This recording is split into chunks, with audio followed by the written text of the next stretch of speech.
coffee now on your Wednesday. Migrant numbers are surging at the southern border as the COVID-era deportation policy known as Title 42 is set to expire tomorrow.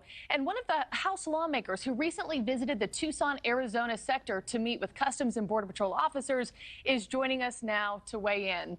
Congresswoman Jen Kiggins, Republican from Virginia. Good morning, Congresswoman. Thanks for being here. Good morning. Thanks for having me.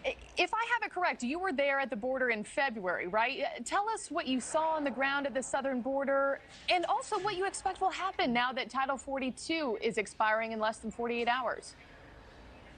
Yeah, so that was my second trip to the border. I went last year as well, and then I went in February with Speaker McCarthy and a group of freshmen, and we spoke to the people that live there, right, the people that work there. We spoke to Border Patrol, we spoke to law enforcement, we spoke to ranchers and business owners and families, and it's a crisis on really all levels. It's a border crisis, it's a national security crisis, it's a humanitarian crisis. Just listening to those stories and understanding their challenges, what they were in February. I mean, we've had 1 million people come across the border from October till now, so right. It's truly, the numbers are ridiculous, and I'm worried it's a little bit too little too late that we've done. We do have the bill coming up this week, H.R. 2, which is, again, the Republicans leading by example, demonstrating, our ideas and what we would like to see put in place in order to stop that influx at the border. Yeah, and I want to get that in just a minute, but as you said, the numbers are out of control. I mean, in just the past recent days, it's 8,800 daily encounters at this point, let alone what tomorrow or Friday has in store. When you were there, what was the overall reaction or greatest concern from Border Patrol officers and agents in that corridor? What did they ask you for specifically? Yeah, well, there's too few of them, right? They need more support. So one of the things they asked for is to complete the wall. That's an easy thing to do, right? We see the wall in segments. We know that parts of the wall that were not complete when Joe Biden came to office and he put that stop work order in, those parts of the wall, including security cameras and lighting, are now put in storage that taxpayers are paying for. We've got to get those parts out of the wall and put some funding towards completing that project. It's an easy thing to do.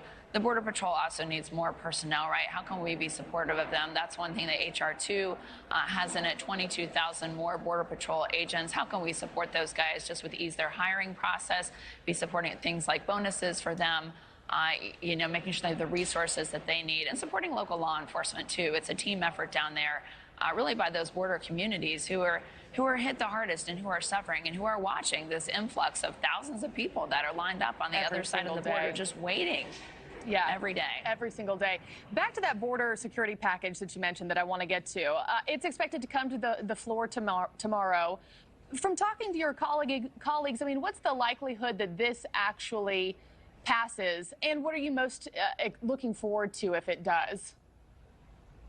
Yeah, so I think that the chances of it passing are very high. Republicans have the majority in the House, and this is something that most of us campaigned off of. We've been highlighting for years now, ever since Joe Biden took office. And we're leading by example again in the House. And this is what Republican leadership looks like. We've placed a priority on border security, whereas the Democrats have not. So this is their opportunity, really, to get on board with what Republican leadership looks like, because the country's watching, too. And we have elections, coming up next year. So I need Americans to understand that Republicans have been focused on border security. This is our opportunity, again, to get a piece of actual legislation passed that does things, that puts words into actions, like completing the wall, supporting our border security, providing for transparency in the numbers of people coming across the border. But we are getting things done in the House, and then, the Senate should get on board, and hopefully President Biden as well. Well, I know all eyes are on Title 42 this week, that's for sure. I couldn't let you go without saying it is National Nurses Week. I know you are a nurse practitioner yourself.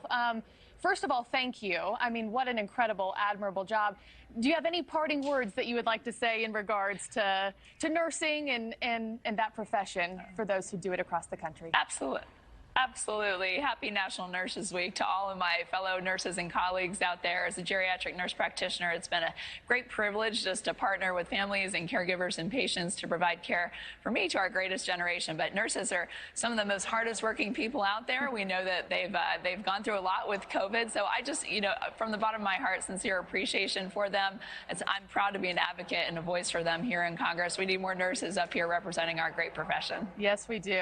I am inspired by you. I don't know how you juggle it all. Congresswoman Jen Kiggins, thank you so much for taking the time this morning. Thanks for having me.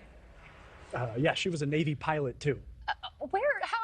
How do you have all the time? all She has these more hours things? in the day than we do, I Member think. of Congress, I'm nurse convinced. practitioner, Navy pilot. Sure, just add it to the resume.